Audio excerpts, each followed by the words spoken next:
So here we are going to demonstrate about hybrid power generation system using solar and tidal based power generation system.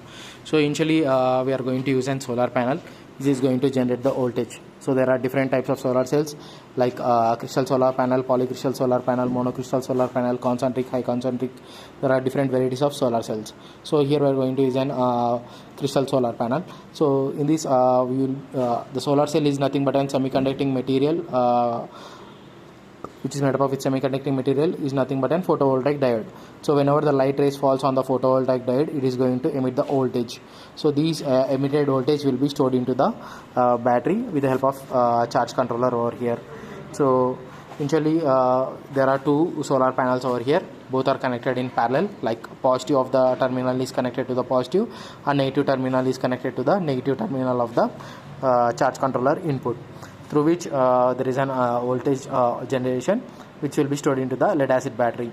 So here we are going to use an 12 volt 7 amp lead acid battery which will be utilized for other purposes like for the cleaning of the panels only. So initially we are going to use this lead acid battery to charge. At the same time we can be utilized. So there is another power supply source over here.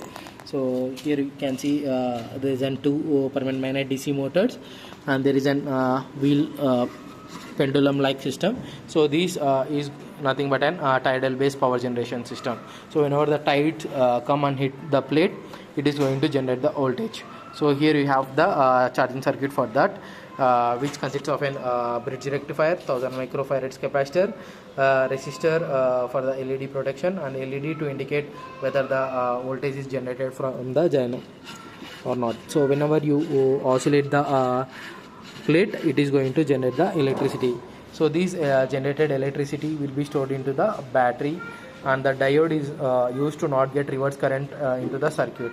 And initially here we have connected the terminal to the charge controller, which is parallel to each other. And after that, this battery terminal is given as an input to the the output terminal is given to the battery, and the switch here you can use to on and off the charge controller. So when you on the switch, the charge controller gets turned on and displays the battery voltage. And if you can use the USB port for charge the mobile phone battery at the same time to turn on and off the LED kind of thing. So here there is an extra switch given for the LED output. Whatever the 12 volts load you have been placed like fan or LED, it gets on. So this is used for that. And after that, there is another switch for the circuit. So this circuit is used for the cleaning of the panel. So this is used for the cleaning of the panel. So initially this consists of an regulated power supply section which have 7805 voltage regulator IC. So this regulator IC is used to convert 12 volts DC to 5 volts, and the relay is used to on the pump. And after that, there is an Arduino controller. So this is the main brain of the project, so which is going to write the program in the Arduino IDE Studio and dump the program, according to which the relay gets turned on.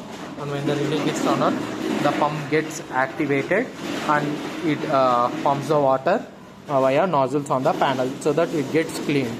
So let us see the demonstration. We have turned on the circuit.